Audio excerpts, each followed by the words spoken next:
हाती लंका देवविली म्हणे तुका. अशा प्रकारे तुकाराम महाराज हनुमंताचं वर्णन करतात. सांगण्याचं तात्पर्य एवढंच होतं, मुद्रिका ठेवण्याकरता हनुमंताला काय नव्हता, खिसा नव्हता. आता बिगर खिसाचा जो असतो ना तो खरा संन्यासी बर का. ज्याला खिसा नाही त्याला संन्यासी म्हणतात. आता आपल्यापैकी कोण संन्यासी बघून घ्या.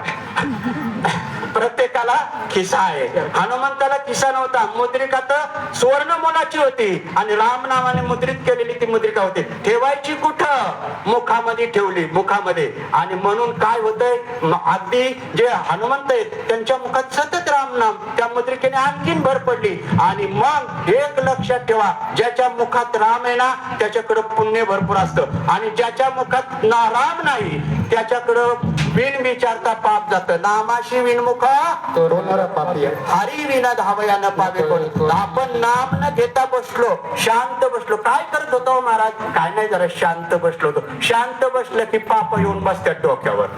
म्हणून कधी शांत नाही बसावं. कामामध्ये काम, काही म्हणा राम राम, जाईल भवश्रम, सुख होईल दुःखाचे. सांगण्याचं तात्पर्य एवढं. हनुमंताला त्या ठिकाणी तो खुणा घेऊन आला दोन्ही. आणि मग जांबुवंताने सांगितलं, हनुमंता तुझ्या लक्षात राहत नाही, तुला आठवण करून लिहावी लागते. काय, अरे तू इतका शक्तिवान आहेस, इतका शक्तिवान आहेस की तू एका उडीमध्ये लंकेत नाही पण लंकेत जाशील.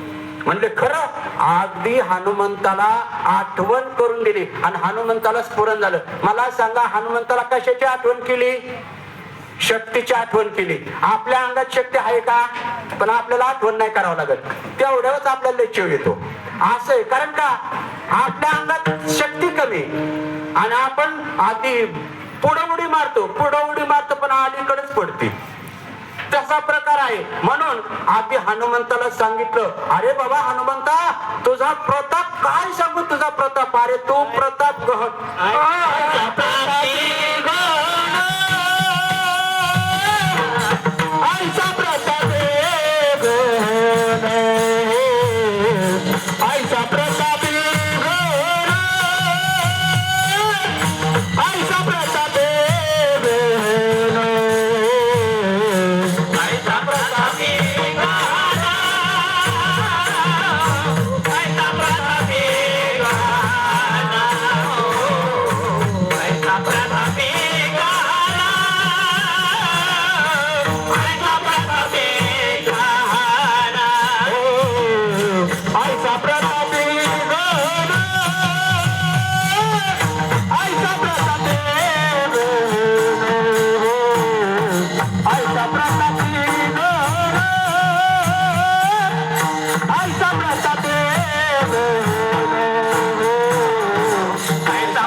तिथून भगवंतापासून नारद महर्षी निघालेले आहे. निघाल्यानंतर हा प्रसंग अयोध्येचा आहे. बोलाच्या ओघामध्ये द्वारका सांगितले. द्वारका काय आणि अयोध्या काय.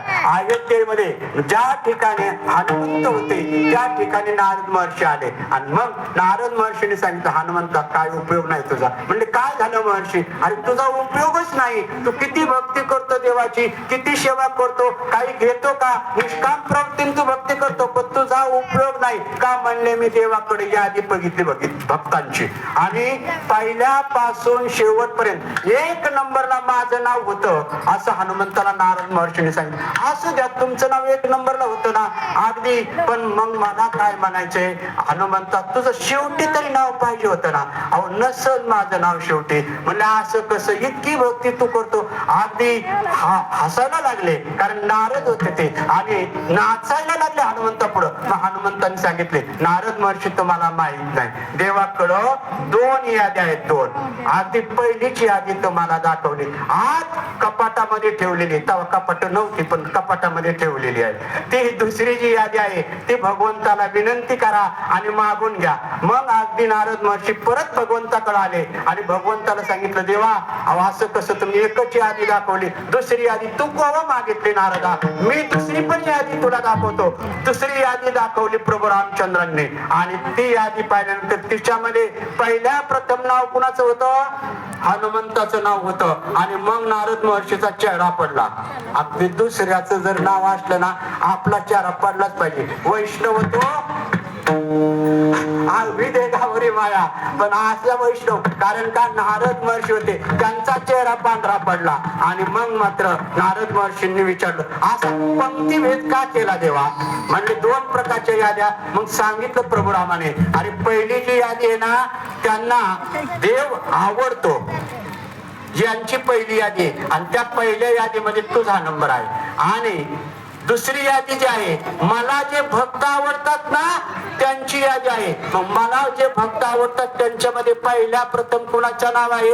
हनुमंताचं आहे. कारण का हनुमंतासारखा भक्त मला आवडतो. म्हणून देवाला आपण आवडलं पाहिजे अशी भक्ती करावी. अगदी आपण नेहमी हनुमंतासारखी भक्ती केली पाहिजे. तात्पर्य भक्तीमध्ये सुद्धा दे दे उदास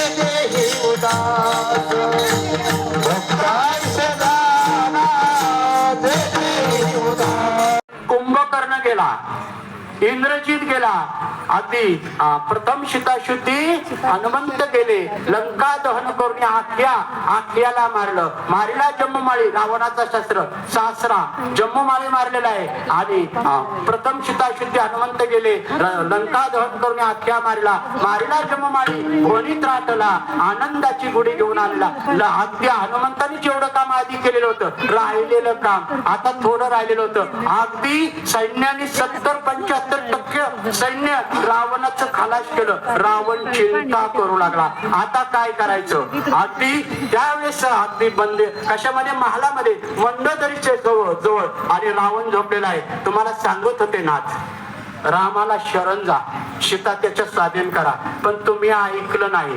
आणि आता ही परिस्थिती आली, अगदी सगळं कुळ आपलं काय होणार? मरणार. राम कुणालाही जिवंत ठेवणार नाही. त्यावेळेस गुह्यम आख्याती आणि गुह्यम पुच्छती, अगदी त्या ठिकाणी गुह्य गोष्ट रावणाने सांगितली. कुणाला सांगितली? मंडोदरीला. काय सांगितलं रावणाने? तुला माहित नाही मंडोदरी, मला राम ऐकणार नाही.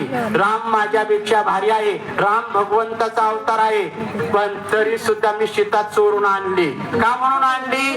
अरे मी जर समक्ष गेलो असतो एका बाणामध्ये रामाने मला काय केलं असतं? सायुज्य मुक्ती प्राप्त करून दिली असती. अगदी भावार्थ रामायण वाचा आपण. भावार्थ रामायणामध्ये गोड उल्लेख आलेला आहे. पंचवटी सन्मुख जाता मीच पाविजतो सायुजता परी सकळ कुळ उद्धारणार्था सीता चोरून आणली. मला बायका भरपूर आहेत, मला असं काही त्याच्याबद्दल इच्छा नाही, पण सगळ्या कुळाचा उद्धार व्हावा म्हणून मी सीता चोरून आणली. अशी कबुली कुणी दिली? रावणाने मंडोदरी पाशी दिलेली आहे. अशा प्रकारे आता रावण खच्ची झालेला आहे. म्हणजे आता आपलं कुळ तर जाणार सगळं, पण पाताळामध्ये बर का, पाताळामध्ये जाऊन बोला जाऊन पाताळा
तुकाराम तुकाराम तुकाराम तुकाराम तुकाराम पुंडरीक वरदारी विठ्ठल श्री ज्ञानदेव तुकाराम पंढरीनाथ भगवान